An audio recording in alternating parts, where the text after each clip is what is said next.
Hello and welcome to another conversation with the Middle East Monitor. Today's host is me, Nassim Ahmed, and I have a wonderful guest to discuss Germany's unwavering support for Israel, Professor Dr. Jurgen Mackert. Professor Mackert, thank you for joining us. Thank you so much for having me. It's a pleasure. So Jürgen is a professor of sociology at the University of Potsdam, Germany. He was a temporary professor for the structure of modern societies at the University of Erfurt, Germany, and a visiting professor for political sociology at Humboldt University, Berlin. I hope I'm pronouncing those names correctly. His latest book is on social closure, theorizing exclusion, exploitation, and elimination. So as I said, I've invited Professor Mackert to discuss Germany's foreign policy and its support for Israel. I think it's no exaggeration to say that, over the past 14 months, Germany, alongside the US, has been the most ardent and zealous defenders of Israel, despite the horrors and the barbarism we see on our screens following Israel's assault on Gaza. Both Germany and the US and other European countries have consistently rushed to Israel's defense. And but Germany, for its part, has of course offered ironclad support, but its support for Israel is rooted in a more complex, and I would say more complex historical reasons, which most of our listeners would know. So I wanted to kind of unpack the history of German support for Israel and what's motivating that. So I want to begin, Jürgen, if I may, just asking you, to list the German policies over the past 14 months regarding Israel and Gaza, and what have been some of the key policy positions taken by Berlin regarding Israel and Gaza. I think the point is that what we have seen in the last 14 months is very consistent with what Germany has been doing in the last decades. So it's support for Israel, whatever it does, even in the face of genocide, which was clear from the beginning after the 7th of October. And if we look at the main policies, I think the most important thing is that Germany became part of the ICJ case, of the South African ICJ case to back Israel, which was certainly a surprise for some, but not for anybody who was observing German support for Israel over the long term.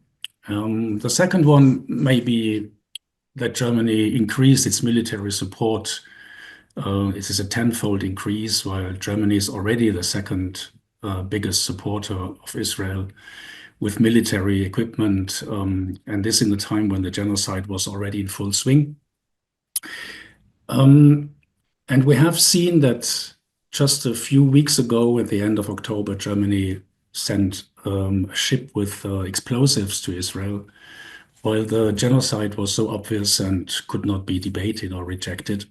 And this may be the most important, or these may be the most important policies at the moment. But then there is also something that is obvious to see, which is the total denial of the genocide, and that Germany still supports this genocide with referring to the right of Israel to defend itself. This is a kind of strategy or policy that Germany has been developing and exerting over the years, over the decades. There is always the guilty part and the others who have to suffer and have the right to defend themselves. And what is also very important to see, I think, is not only the policies outside of Germany or to the outside, but also the policies within Germany. And we have seen enormous ongoing repression of any kind of dissent to this kind of policies in the face of genocide. It's a full support of the Zionist atrocities, and wherever you find a rejection of these policies or dissent, you see immediately how people are sentenced and how harsh the consequences can be in the area of cultural festivals. The academia, the public discourse itself is silenced. And maybe the last and really not shocking, but also more or less consequential step was then the passing of the resolution "Never Again Is Now: Protecting, Preserving, and Strengthening Jewish Life in Germany," which, with the exception of, I think it was 10 parliamentarians, the whole government and the parliamentarians in the German Bundestag passed. And this is an instrument. This resolution follows the IHRA definition of anti-Semitism, and it is a clear sign to the German public that any dissent will be further restricted, repressed, sentenced, and people are going to be afraid of uttering something in support of Palestinians and against Israel and the genocide. You mentioned the bill that was passed recently, "Never Again Is Now." And we've seen in Germany over the past 14 months, protesters being arrested, even Jewish protesters as well. And I was wondering, is there a gap between, I mean, many countries there is a gap, huge gap between public opinion and the position taken by their governments. What's unique about Germany, from what I see, is that it doesn't matter which spectrum, which party you are, whether you're the Greens or someone from centrist or right of center, everyone provides ironclad support for Israel. We saw the statement by the foreign minister of Germany. I think she's from the Greens, and the comment she made providing ironclad support for Israel would be surprising to many, because Greens normally you associate with having more of a pro-Palestinian approach, supporting international law and all those features of support for Palestine. But in the Greens in Germany also, similar to the parties in the center and the center-right, offering absolute support for Israel. So the question is there a gap between, or how big is the gap between public opinion about what's happening in Gaza and the position of the government? Actually, if we first think about public opinion in the form of media, there is no gap. Also, they are from kind of self-declared progressive or liberal left papers to the right-wing papers. They are all in full support. But there is a huge gap, I think, if we go to some polls that have been taken, which show that during the last year, there is an enormous shift. So meanwhile, about 70% of the population are not fine with what Israel is doing and are not fine with what Germany is doing in support. But if you go to politics or to the media who dominate this discourse, you find hardly any dissent. Only recently, in the last weeks, after the ICC warrants were issued, there is a little cracks in this structure. So sometimes there is a kind of didn't Israel go too far? So should we really? It's a slight way to ask about the legitimacy of what is happening. But basically, there is a huge consensus from left to right, as you say, which has been constructed over the decades. But people who answer to polls are not fine with this politics anymore. And I think mainly young people are very critical of what happens in Palestine because they see what happens there. I mean, there is no way to conceal what is going on, and there is no way to justify what happens. And I think the politics of Germany you can describe with two positions: is rejection and denial. So it's whenever there is a kind of critique of Israel, it's rejected, such as Israel is an apartheid state, well, like the ICJ did. So it's rejected without giving a reason why. Politicians just don't see it that way, and that's the point. And there is denial, like now with the war crimes, with the genocide, which is not accepted as a genocide, although there are so many, there is so much proof that what is going on is one of the worst genocides we've ever seen. Mhm. And you mentioned the ICC, International Criminal Court, issuing the arrest warrant, and that's been quite revealing, the response anyway from Germany and many of the Western countries. So Germany is one of a few countries who have said that they are examining the response to the ICC. I mean, they seem to be stuck on, on the one hand, support for international law, and on the other hand, providing ironclad support and coming to Israel's defense. Which one of those do you think will win out in the end when it comes to the ICC? Because it's saying it's reviewing. France, for example, it's changed its position and said that it will issue some kind of immunity to Netanyahu. The UK is also thinking about offering or finding a way to grant immunity to Benjamin Netanyahu. What's Germany's position? I suppose it's probably going to end up in the same position as some of the other major European countries. You only can hope that Germany is moving, but if you see this play now with they have to examine something. I mean, actually, there is nothing to examine. Germany is a signatory state of the ICC, so it has the obligation to issue warrants whenever Galland or Netanyahu come to Germany. And it's not only that Germany is obliged to do this because of the ICC, it's also because of the German basic law, which is our constitution. So we are bound. So Germany cannot examine anything.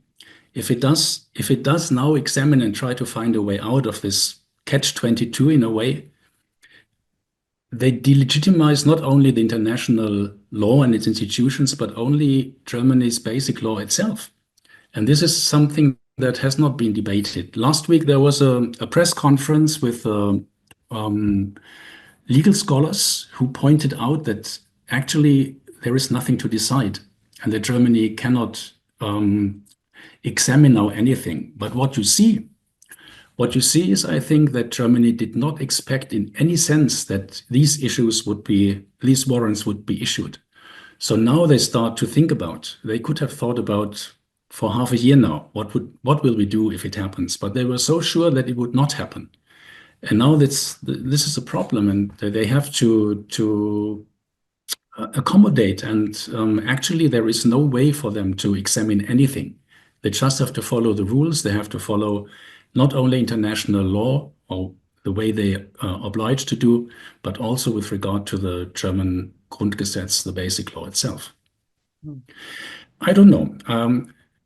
I'm afraid. I mean, if I can add to that, then I mean, so say presuming Germany does what France has done and what the UK has done, which is to provide some kind of immunity.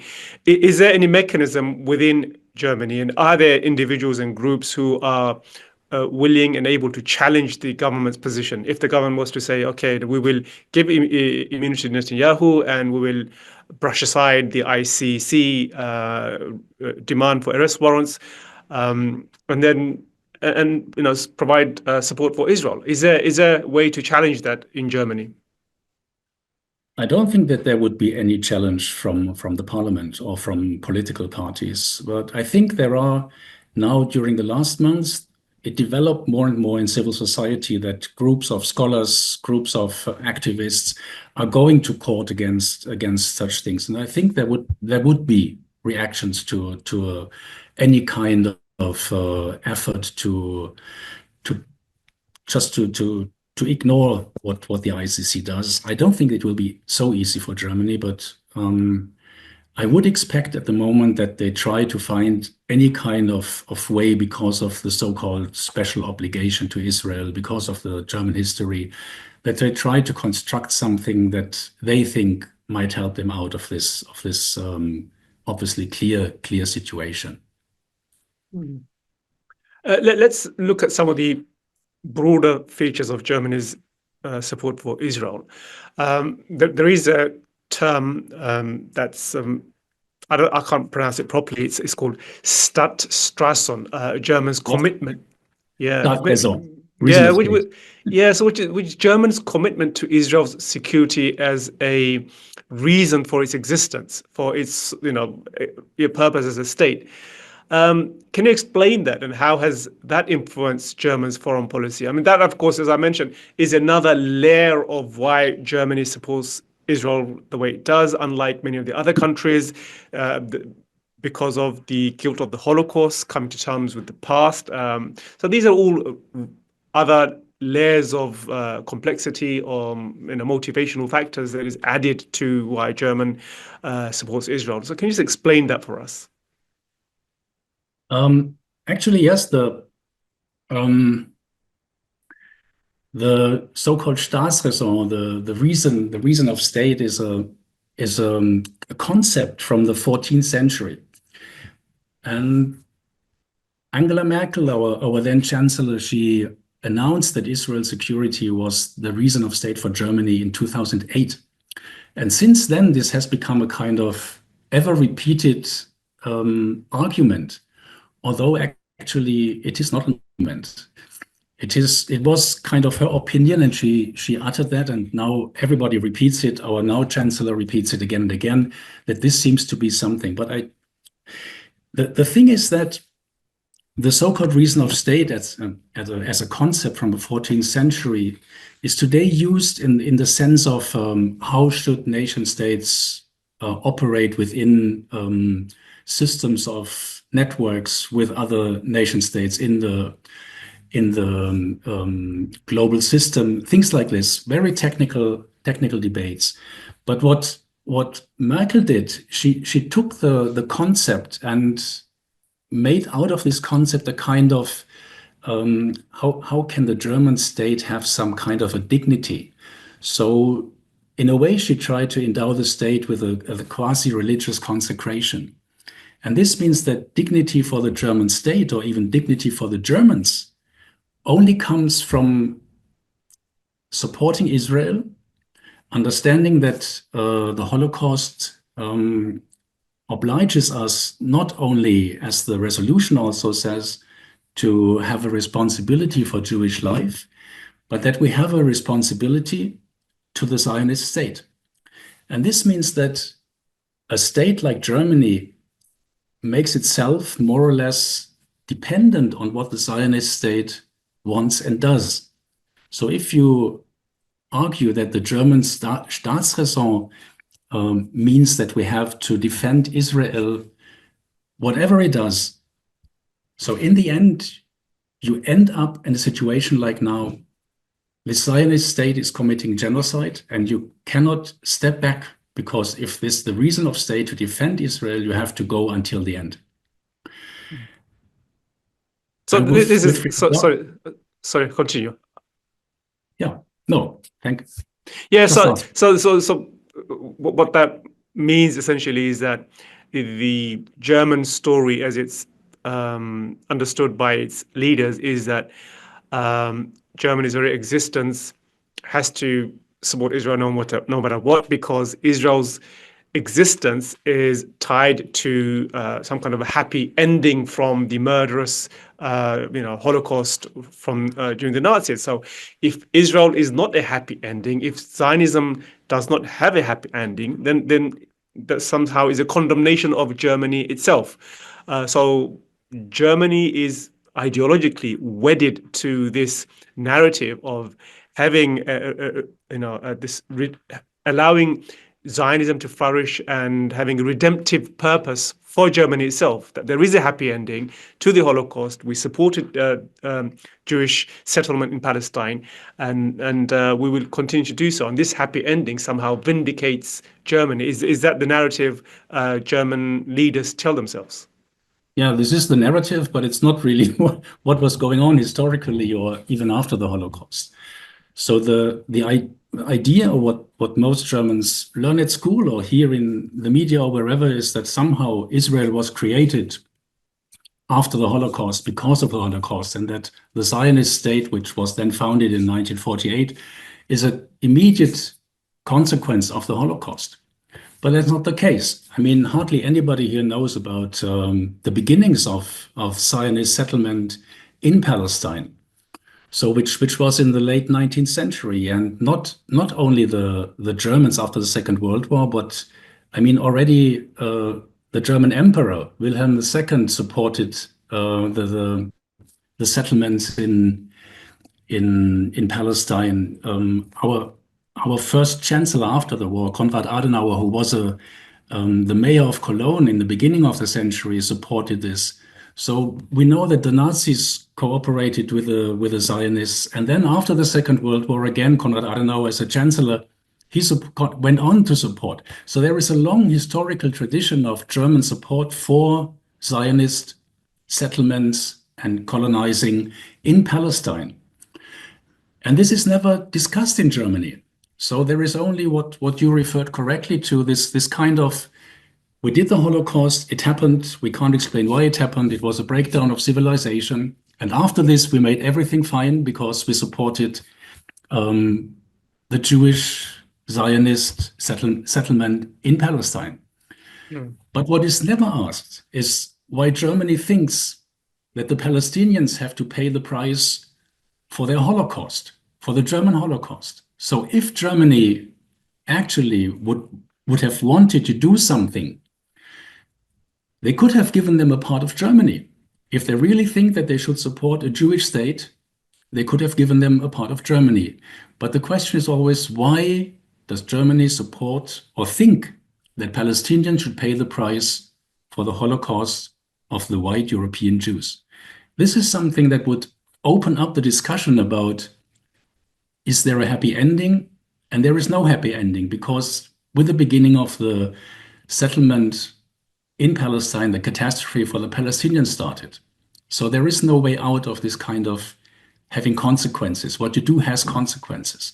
And if you support the settlement, and of course, there was also the idea, if the Jews go out of Germany and Europe and they go to Israel, what is called Israel, or to Palestine, they will be out of Europe. We always have not only this kind of, we want the Jews to live a good life, but there's always also the idea that we want the Jews to be out of Germany or of Europe. And then you can push them out to Palestine. This is a very strange thing, and it is never discussed in Germany. Yeah, it's true. And I think, like you mentioned, you don't, to account for one injustice, you don't create another injustice, which is exactly what happened by creating a Jewish state in Palestine. And the just and fair solution, which many would advocate for, is that, Jews should have been settled. Germany should have paid the price by, giving territory or allowing Jews to resettle injured. And that would have been, that's an argument many would make. I understand, I get that. But I'm wondering, in Germany itself, is there any pushback against the idea of the reason for the state, which we just discussed? Because if you look at the US, for example, there is a realization, an awakening from some segments of US, especially from the right, the idea that America should be for America first.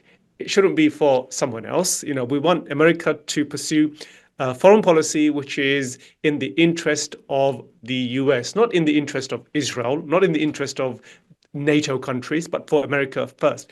So is there something similar? I would assume that, given that there is an ideological position within Germany, that they are wedded to this idea of reason for the state of Germany being providing security for Israel, many Germans would kind of balk at that if you knew that, it's Israel first, then Germany. In the US, there's a backlash against that, but is there a backlash against this idea in Germany? Well, I mean, if you look at the situation with regard to the war in Ukraine, I mean, there is about Germany first. But whenever Israel comes into the game, then this switches. And it's not about Germany. It's not about having a discourse on should we support or should we not support. Immediately when there is another attack on Gaza, like the last 10, 15, 20 years, if there is the next assault on Lebanon, wherever, then it's Israel first. Whenever Israel goes to war, it's Israel first. And this is hardly questioned in Germany. Yeah. I mean, you see this, how often the term of reason of state is repeated in political debates, in public discourses, in the media. This seems to be something as if Angela Merkel had uttered a kind of eternal truth, that there is no alternative for us. So in a way, you can't question that Germany, whenever Israel needs anybody to support him, that we are at the side of Israel. And this then led to the ICJ case and the situation that you take part in this process to support Israel and defend it, although you see exactly what they are doing. I wanted to just move the conversation along to a couple of articles and books you've published and written recently, where you speak about the logic of settler colonialism.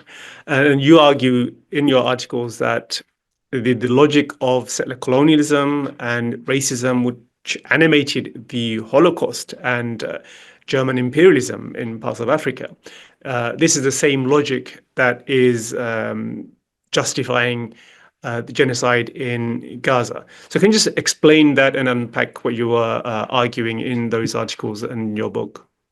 Mm-hmm.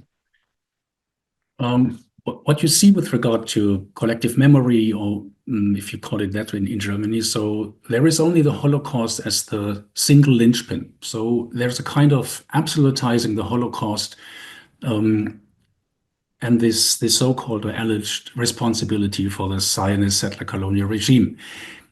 And making the Holocaust and these 12 years of National Socialism the only reference point of this collective memory leaves out a lot of atrocities that Germany did as well in history, but which have play no role in the construction of this collective memory. So if you go back, I mean, I have to add, we have a debate also, had a long debate in Germany that National Socialism and especially the Holocaust are a kind of breakdown of civilization. So this means that you think, or you try to make an argument that it is not explainable how this all happened, because before Germany was a democratic, peaceful, civilized country, and suddenly civilization broke down. But if you look at German history, you see different things. Germany, although it doesn't like to hear that, Germany was a settler colonial state in Namibia and in other places. But in Namibia especially, Germany perpetrated the first genocide of the 20th century. And with killing 10,000s of Nama and Herero, there was a kind of mentality that characterizes all settler colonial states, that there is a huge divide between civilization, which the Germans argue that they were the civilized people, and the barbarians, which always are the indigenous. This is the basic logic of settler colonial projects. So you can always argue, we come here as civilized people, we bring you a kind of civilized life or whatever. But the fact is that this logic of elimination, as it's called in settler colonial theory, can easily slip into genocide. So you can eliminate people by taking away their culture, by taking away their language or whatever, but you can also commit genocide and kill them in tens of thousands or in millions. And this mentality, this brutality, this extreme brutality that the Germans enacted in Namibia came back to the motherland, to Germany itself, and was easily picked up by the National Socialists. So this distinction between civilization and barbarism is what you find in the kind of division of the German Arab culture and the Jews. And you have again this divide of civilized and barbarians. And today you find this distinction in Palestine. If the Zionists talk about human animals, you have the same divide.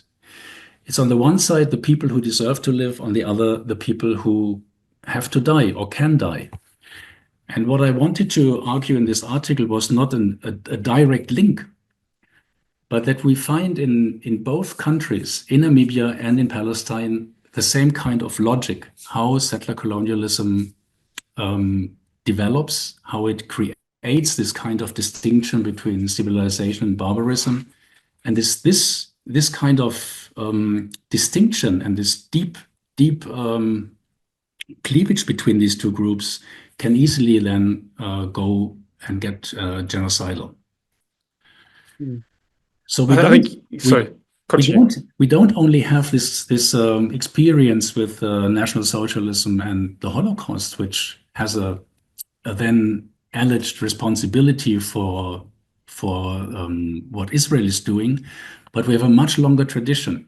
And this kind of tradition is blocked in Germany when it comes to culture, the collective memory of the Germans, which is constructed in a way that, except National Socialism and mainly the Holocaust, nothing can really be discussed. So, given that Germany has settler colonialism and the logic of annihilation of the native is something that's ingrained. It wasn't something that was a one-off occurrence during the Holocaust. Do you think there are ever any red lines when it comes to Germany? Israel now, of course, is speaking about settling in northern Gaza. Genocide is happening right in front of our eyes. ICJ will issue a ruling in probably years to come. The ICC, of course, is investigating.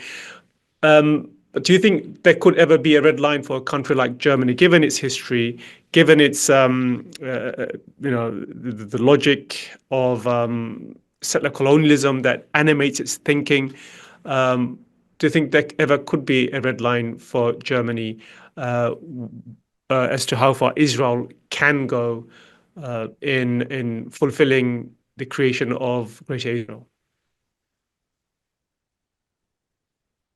I'm not a prophet, but I'm afraid that there are no red lines for Germany in the support of Israel. I don't know if the ICC or ICJ decisions will make any change and what they do now with thinking about what they have to do. But I don't know what can get worse than 12 months or 14 months, meanwhile, of genocide and this dramatic and horrendous atrocities against the civil population of Gaza. Also, the last 2 months, the war or the atrocities, which follow the same pattern in a way to bomb civilian infrastructure all the time. I don't know. Sometimes I can't imagine things can get worse, and then Germany might say it's enough. I mean, what can get worse than what we have seen in the last 14 months? I'm very skeptical. I'm afraid there are no red lines, and this is what we have seen with Americans as well. Red lines again and again, and when they are crossed, they are crossed. And I think that's a realization many are having I can't as well. imagine the German. Yeah, no, that's a realization many are having. And one thing you could foresee happening is, for their own sense of redemption, we will support Palestinians in resettling them in parts of the Middle East. Imagine that as a scenario. Someone like Trump comes in and says that, okay, this is our solution to the Israel-Palestine issue. We will resettle Palestinians in the Middle East. And I'm sure a lot of the right-wing Israelis are thinking and hoping this is the solution Trump will try and enforce on the Palestinians. And if such a scenario was to appear, Germany will probably say, okay, we will pledge such and such a billion. So this essentially is will be supporting ethnic cleansing and completing the genocide of Palestinians from their historical land. I mean, that's a scenario that's, I know I'm being bleak, but it's quite likely, do you think? I think that such a plan would find support. It would find support, and the arguments would probably be that we have to, because in the long run, Israel has to have safety from its neighboring countries, and that this is one way. And I mean, you can make the same argument here, like after the Second World War. Yeah, you can of course say that after all what happened, you can't tell Palestinians to live beside Jews anymore. I mean, this is what happened after the Second World War. Jews had to go because they could not live beside Germans anymore. It was impossible. So there are also arguments you can find, and I think Germany would hide again behind its so-called historical guilt, that they have to defend anything and that every solution is better than the next genocide or whatever might happen. They might find certainly some argument if there are solutions, which are no solutions, of course, in the way that you mentioned. Thank you, Jürgen. I mean, I read your book in e-format, electronic book, sorry, PDF. How can our listeners read your book and find your work, especially the one you're working on with Ilan Pappé? Where can they purchase that from? The book with Ilan. I mean, the problem is that the book with Ilan is written in German, so there will be a kind of language problem with regard to that. But the book we did is a kind of collection of the most important basic texts of settler colonialism, because this whole debate is more or less excluded from German academia. You will not get funding for anything like this. You will not get money to work on the problems of settler colonialism and so on. So, but you can find this on the classical sites like Amazon, wherever. The book on social closure is one that I have written over the last years, and I mean, social closure is a theoretical instrument. It's a basic tool in sociology, which I try to revive in a way. And as the title already says, it's also about elimination. And the part on elimination is the part on settler colonialism. And what I wanted to do is to bring the whole debate on settler colonialism into the debate of sociology, where it's also non-existent, more or less. So this is a book that is published now. It will be out in November, December. And you can easily get it from any page that offers books, or go directly to Oxford University Press, and you can buy it there. Thank you. That was Professor Jurgen Mackert joining me, Nassim Ahmed, for our conversation with the Middle East Monitor. Really want to thank you for giving us your time, and also viewers at home for tuning in and listening, however you are listening, whether it be through through YouTube or any Spotify. There are various ways you could be listening to MEMO podcasts and weekly conversations. Thank you again, and I hope to see you again soon. Thank you for having me. Thank you.